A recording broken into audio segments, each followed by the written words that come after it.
They say the Lord is close to the brokenhearted, but I don't feel him. I've been scared to say that out loud because I don't want to sound like I'm doubting God. I just don't know how else to explain what I feel or what I don't feel. When people talk about heartbreak, it's usually obvious. A breakup, a death, depression, financial stress, problems, just obvious loud problems. And when people quote the verse, God is close to the brokenhearted, those are the moments they mean. Moments where pain makes sense, where everyone agrees, yeah, that hurts. But that's not what I'm going through. I'm not heartbroken over a person. I didn't lose anyone. I'm not depressed. I'm not broke. Okay, maybe a little. I'm broke a little.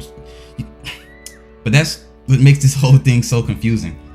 Because something does hurt deeply, but I don't know how to explain it without sounding ungrateful. I think my heartbreak is growing up. This is my first time being an adult. My first time realizing nobody's checking on me anymore. My first time realizing structure was doing more for me than I ever gave it credit for. When you're a kid, life rails. School, sports, family, routine. Someone's always telling you what to do and where to be next. Now, it's quiet, and the quiet is loud. Lately, nostalgia doesn't feel sweet, it feels violent. Looking at old pictures hurts, but not in a wow, good memories way, in a why can't I go back way. I miss being a kid so bad it almost embarrasses me. I miss not thinking so much. I miss feeling like my life was ahead of me, instead of feeling like I'm already behind. I hear a song from years ago and suddenly I'm grieving a life I didn't even know I'd miss. I come from a broken home, and for 6 years I thought I beat the odds. I thought it didn't touch me. I thought I was good, but now it feels like everything I avoided is finally asking for my attention. I see my little sister and something in me tightens because she's still in the years I miss, and I can't go back and protect that kid I was. It's kind of just like the part of me that kept pushing forward finally got tired. And then there's basketball. I chased basketball with everything in me. Months of training, early mornings, late nights, eating, breathing, living to work. I really believed if I was disciplined enough and faithful enough, consistent, something would break through.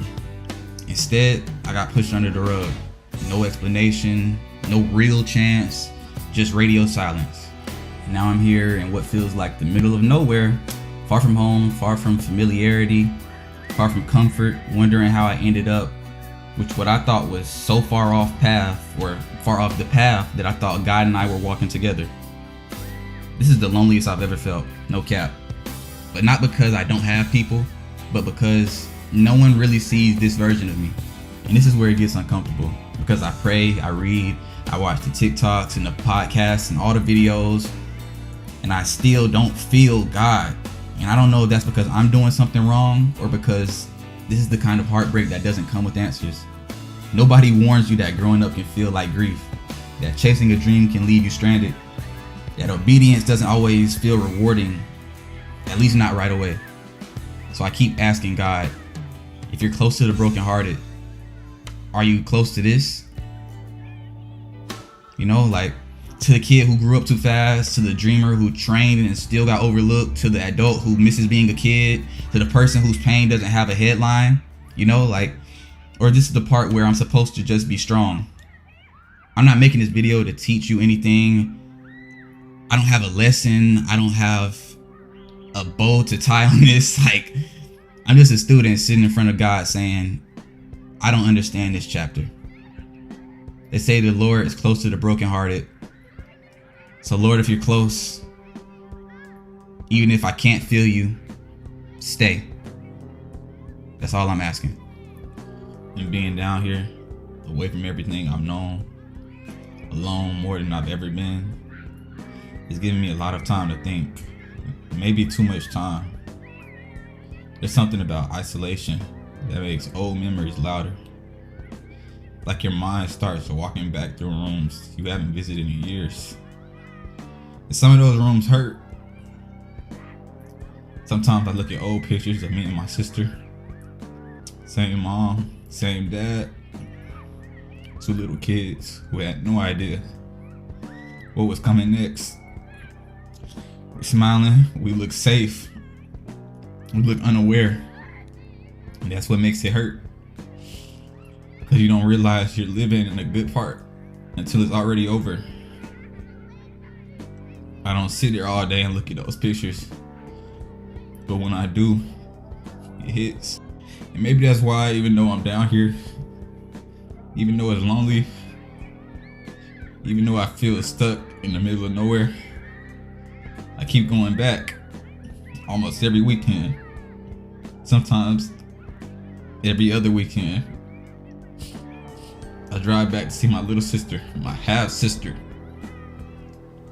And when I'm with her, something in me softens. We color, we draw and watch movies. We sit on the floor and talk about nothing important. I tuck her in the bed. I make sure she's good. I make sure she feels safe. And those moments matter more to me than anything she'll ever understand. Because people don't realize she's just a kid. And the world isn't very patient with kids anymore.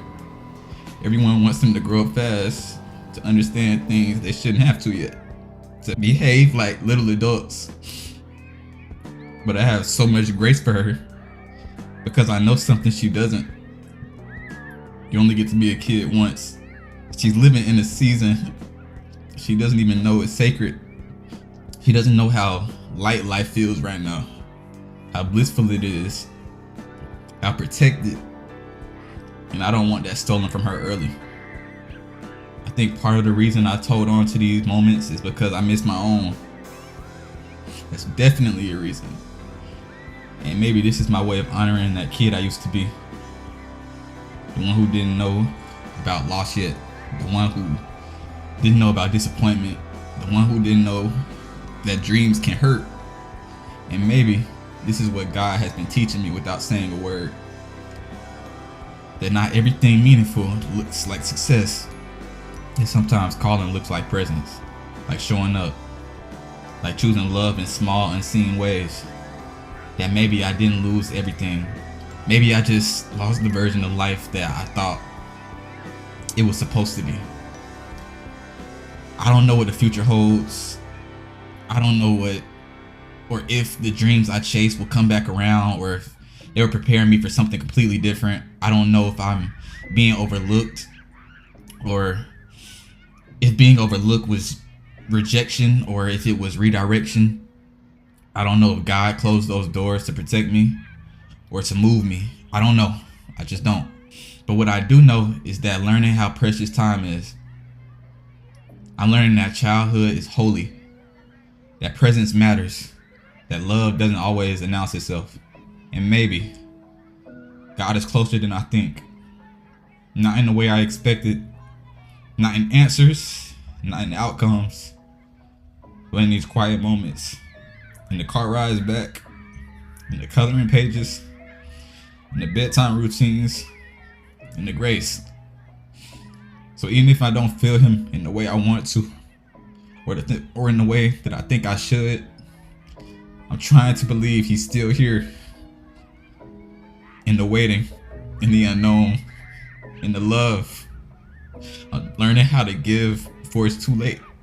And I think that's why this hurts the way it does. Because this isn't the first time something almost worked. My name's Will, but most people know me as Kane. And for a while, I thought I had life all figured out. In 2023 until the late end of 2024, I was a TikToker. But before that, I was just a kid who was trying to go viral for years. I made thousands of videos, no exaggerations, but most of them were bad, like really bad. But I kept going, and then one day it worked. I started making skits and people watched. Over 500,000 people knew my face. 500,000 followers, that's crazy. I was making money, enough to where I thought, okay, this might be it. And I didn't go to college at first because of it. I thought I found my lane. I thought God finally said yes. And then it slowed down. My views dropped, my sounds got muted, videos stopped getting pushed. It felt like I was being shadow banned, like the lights just turned off. I don't know if I actually was, but I know how it felt. It felt like another door quietly closing. And what messes with me isn't that it ended, is that I've been here before. With baseball, basketball, social media, things I love, things I work for, things that almost worked, and now I'm sitting here trying to understand what all these almost mean. Right now I'm eating lunch alone at Burger King, with the crown on my head, sitting near the play place, and I know how that looks. But there's something about it that feels honest, like being a kid. and an adult at the same time. I think about the girls on my dad's basketball team. I remember being their age, no premeditated thoughts, no anxiety about the future, just existing. And now every dream feels heavy, every choice feels permanent, every loss feels like a lesson I did not ask for. It feels like I've taken a chain of L's, not all at once, just one after another. I don't know if I'm failing, I don't know if I'm being redirected, I don't know if God is closing doors or just asking me to wait just a little longer than I want to. All I know is I'm still here, I'm still trying, still believing, still asking, even when I don't feel him.